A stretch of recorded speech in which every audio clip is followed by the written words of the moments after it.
Cars on the Road is the latest installment to join the beloved Cars franchise, and fans are loving it. It's crazy! But there are plenty of moments in this Disney Plus series that are definitely made for adults. Let's check them out.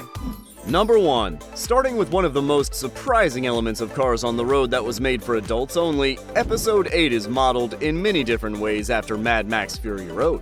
Oh, points for pageantry. The cars with spikes all over them definitely look familiar. Ah yes, we've seen pretty much these exact cars before. This headpiece also looks like something straight out of Mad Max, and it's pretty clear that this moment is Mad Max inspired. How come you got a flamethrower? It's pretty likely that no kids would recognize this, or at least we hope not. Number 2. The Shining doesn't seem like the type of movie that would be referenced in a kid-friendly show. Nope, no, thank you. But there are actually quite a few references to the famous horror film in Cars on the Road. First, it says race car on the door, a pretty obvious Carsified reference to the red rum scene in The Shining. Later, there are 2 little girl cars dressed and acting exactly like the famous twins in The Shining.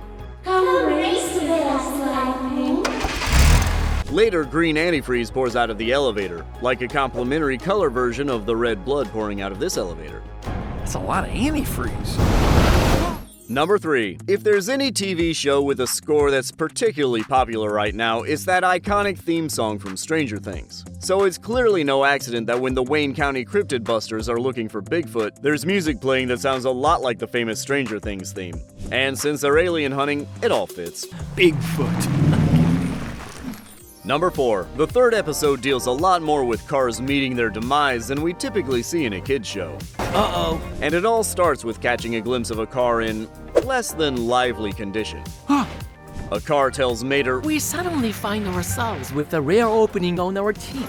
and then shows a totally demolished car. No. We are just passing. Abso-fantastalutely! Sure, seeing a destroyed car isn't necessarily bad for kids, but when all of the cars are sentient, it makes that line a little fuzzy. Number 5. Later in the episode, Mater gets into a serious accident and has a conversation with an angel, I'll take you the rest of the way.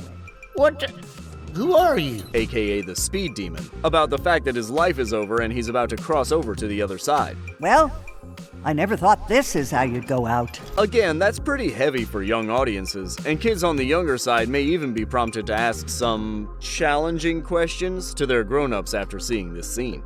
Well, suppose I can let one slip through the cracks. Number 6. Just after this moment, Mater asks the Speed Demon if he'll ever get to say goodbye to Lightning McQueen now that he's taking a drive over that rainbow bridge. I don't even get to say goodbye. The Speed Demon asks, Do you know what a seance is? this is probably a joke for the adults in the room, but again, it may prompt some questions from the kids that aren't so pleasant.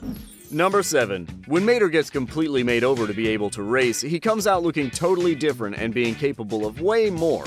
Is this the Cars version of plastic surgery? Yikes. At least he's back to his old self by the end of the episode. You got that right.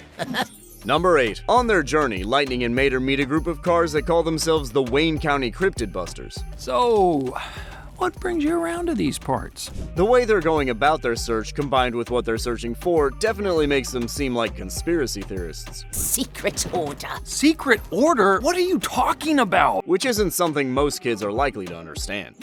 Number 9. Another thing that would fly right over kids' heads? No pun intended. That joke about delivery drones. Oh, maybe it's one of them fancy delivery drones. When they hear a buzzing noise, Mater suggests that it might be one of those fancy delivery drones. That, sir, was no delivery drone. This is definitely a joke for the grown-ups watching. Number 10. Carhenge isn't new to Cars on the Road. The monument has appeared in the Cars franchise before. Still, kids may not know what Stonehenge is, so they might not understand that Carhenge is a play on it and might think that it's just something that exists on its own in the Cars universe. Number 11. When Mater volunteers Lightning to participate in the circus, he says, It'll be like one of them exposure therapy things. Yeah, we're pretty sure most kids won't get that, but they definitely may be able to relate to Lightning's fear of clowns. Number 12. Lightning McQueen tells Mater about how the famous director, Bella Cadavra, uses practical effects instead of CGI. What's CGI? Well, Mater, that's technical. He then reveals that he doesn't really understand what CGI is and basically says that it has something to do with computers. Pretty interesting coming from an animated car, but we'll suspend our disbelief on that one. What did you think of these not-so-kid-friendly moments? Were there any other scenes or jokes that you thought were made for the adults watching? Let us know in the comments. And if you love videos like this one, remember to like and subscribe to The Things Animated for videos on all your favorite animated movies.